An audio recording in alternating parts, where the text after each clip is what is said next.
আসসালামু আলাইকুম। আজ সহজ রান্নার মধ্যে নিয়ে আসলাম খুব মজার একটা খাবার, সেটা হলো মোগলাই। এটা দেখতেও যেমন, খেতেও এরকম। সেই জন্য করতে হবে আপনাদের যা যা, তা হচ্ছে ময়দা নিতে হবে। আমি প্রথমে ময়দা নিলাম, এখানে 1 কাপ বা তার চেয়ে একটু বেশি হবে।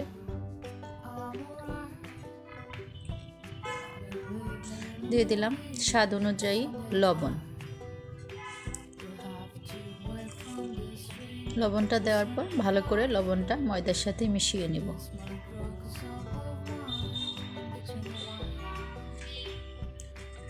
তারপরে দিয়ে দেব সয়াবিন তেল। সয়াবিন তেলের পরিমাণটা একটু বেশি দিতে হবে, আমি সেখানে দেখাই দিব কতটুকু লাগবে। দিয়ে আমি সয়াবিন তেলটা তারপর ময়দাটাকে ভালোভাবে মেখে নিব, যাতে তেলটা ময়দাটার প্রতিটা জায়গায় ভালোভাবে লাগে। সেজন্য ঘষে ঘষে আমি ময়দাটা আর সয়াবিন তেলটা ভালো করে মাখিয়ে নিচ্ছি। এখানে একটু সময় ধরে এই জিনিসটা মাখাইতে হবে।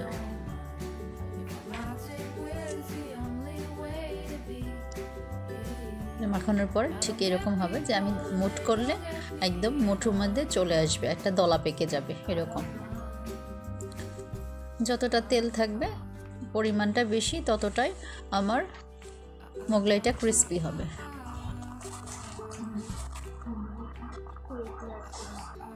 এই পর্যায়ে আমি দিয়ে দিব অল্প অল্প করে ঠান্ডা পানি, রুম টেম্পারেচারে থাকা সেই ঠান্ডা পানিটা আমি অল্প অল্প করে দিব, একসাথে দিব না। একসাথে দিলে বেশি ভাগ হয়ে কম হওয়ার সম্ভাবনা থাকবে, এই জন্য অল্প অল্প করে দিব। পানিটা দিয়ে একবার আমি মাখিয়ে নিচ্ছি, দেখলাম আরেকটু লাগবে, এবার আমি আরেকটু পানি দিয়েছি, দিয়ে ভালোভাবে মাখিয়ে নিব।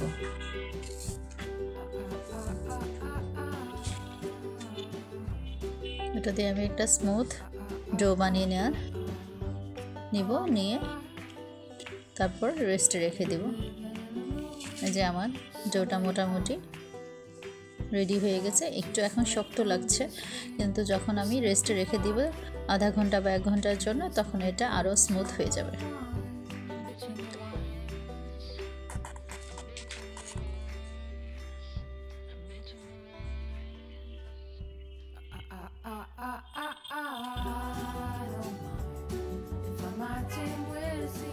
এই পর্যায়ে আমি যতটুকু পারি মধ্যে নিয়েছি, যতক্ষণ বেশি মধ্যে ততটাই ডোটা ভালো হবে।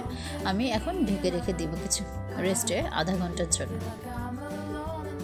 আধা ঘন্টা পরে এসে দেখলাম যে আমার ডোটা অনেকটাই সফট হয়ে গেছে।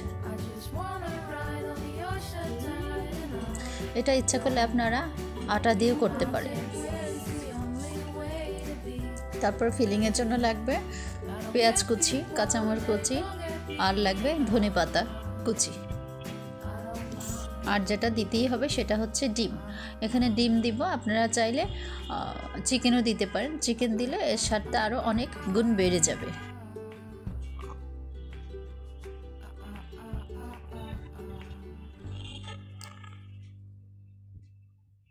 আমি ডিমটাকে ভালোভাবে এখন ফেটে নেব।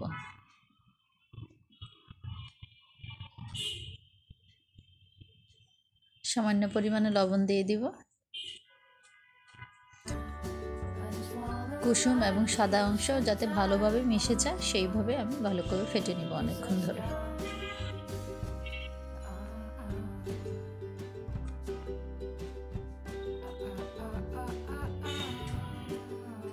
আর এখানে আমি ব্যবহার করব ম্যাগি মশলা।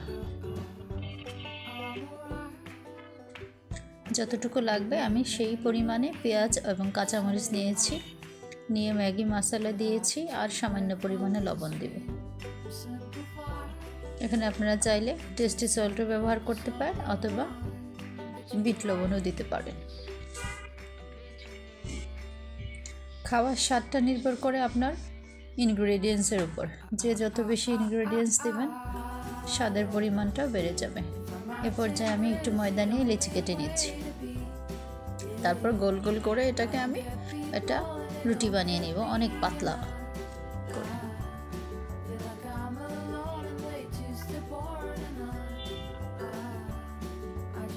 কাঁচা আটার জন্য রুটিটা বানাতে একটু সময় লাগবে, কিন্তু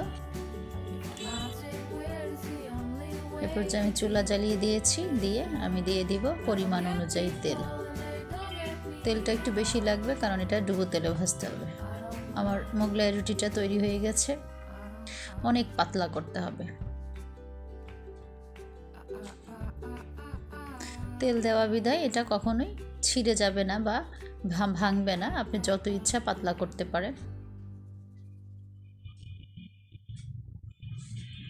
রুটিটা বানানোর পরে আমি যে ডিম ফেটাটা রেখেছিলাম সেই ফেটা ডিমটা এখানে দিয়ে দিব, দিয়ে একটু ভালো করে নেড়ে চেড়ে নেব যাতে ডিমটা রুটির মধ্যে থেকে যায়, হয়তো না নাড়লে ডিমটা গড়ায় গড়ায় চলে আসবে পড়ে যাওয়ার জন্য।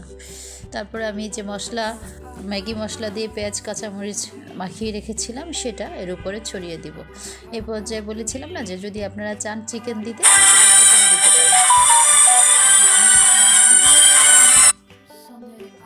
আমি মোগলাই সাইজে ভাজ করে নেব। এ পাশটা ও পাশটা দেখেন আমি দেখাচ্ছি, সেভাবে ভাজ করে নেবেন যাতে আটকে থাকে। সেই জন্য আমি একটু চারপাশে হালকা পানি দিয়ে দিব একদম কর্নারটাতে, যাতে গ্লুয়ের কাজ করে। এটা সাবধানে, আমি তেলটা গরম ছিল, গরম তেলে এটা দিয়ে দিব। বললাম না পরিমাণটা বেশি লাগবে তেলে, এটা ডুবো তেলে ভাজতে হয়।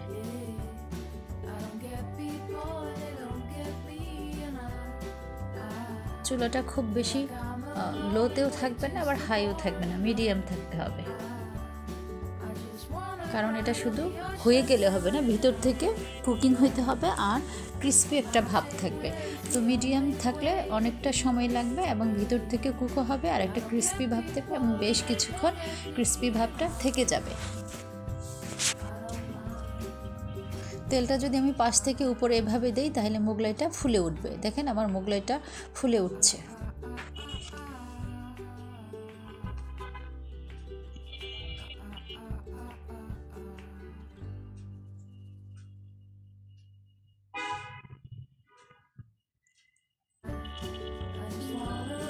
এক পাশ হয়ে গেছে, এক পাশ হয়ে যায় না, এটাকে আমি আবারও দিব। তারপরে আমি এক পাশ উল্টিয়ে দিয়েছি, আরেকটা পাশ হচ্ছে, ওই পাশটাও আস্তে আস্তে ফুলে উঠবে।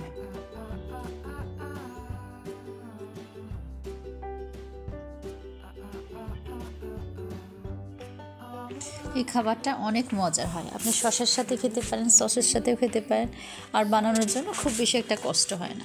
বাইরের তো ভাজা পোড়া তেল থাকে, অনেক দিনের পুরাতন, তো হেলদি না। বাসায় আপনি সহজে এটা বানাইতে পারবেন আর মজা করে খেতেও পারবেন, খুব বেশি কষ্ট হয় না।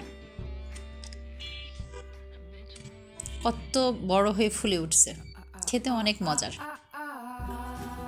আর কালারটা কি সুন্দর আসছে।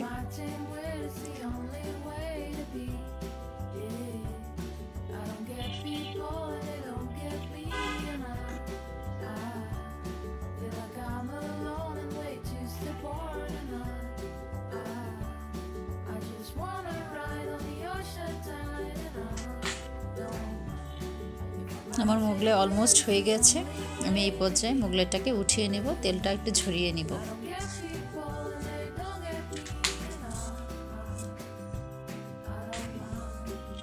মোগলাই খাবারটা গরম গরম খেতেই মজা।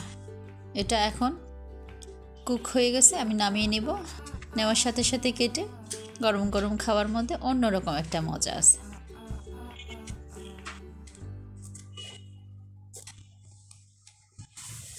এই পাঁচটা একটু ইয়ে ছিল, আমি ওটাও সাইড দিয়ে চেপে ধরে কুক করে নিয়েছি। ফুলে ট্রিপল হয়ে গেছে, কত বড় হয়েছে ফুলে। এটা টিস্যু পেপারতে নিয়ে নিব যাতে তেলটা ঝরে যায়।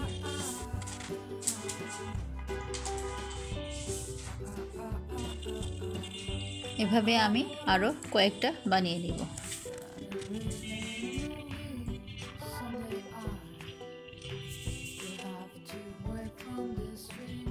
একই প্রসেসে রুটি করে ওর মধ্যে ডিম দিব, দিয়ে পেঁয়াজ কাঁচামরিচের মিশ্রণটা দিয়ে দিব, ধনেপাতা দিয়ে দেব। চারপাশে গ্লুয়ের জন্য হালকা একটু পানি দিয়ে আঠার কাজ করবে, দিয়ে আমি পরেরটাও ভেজে নেব।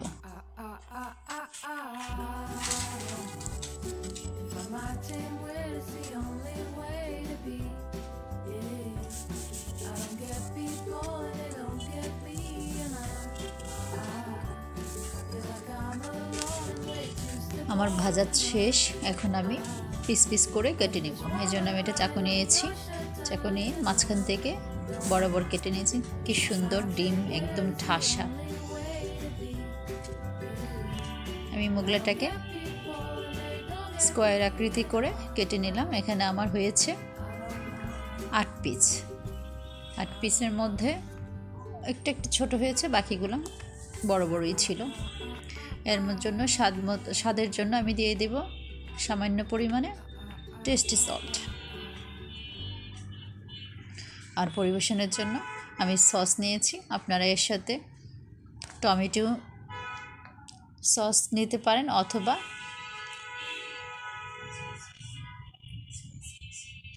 শসা, এটা অনেক মজা হয় শসার সাথে থাকলে। তো এই পর্যন্তই আজ, আবার নতুন রেসিপি নিয়ে দেখা হবে। ভালো থাকবেন সবাই, আর আমার নতুন নতুন খাবারের জন্য লাইক কমেন্ট দিয়ে পাশে থাকবেন। আল্লাহ হাফেজ।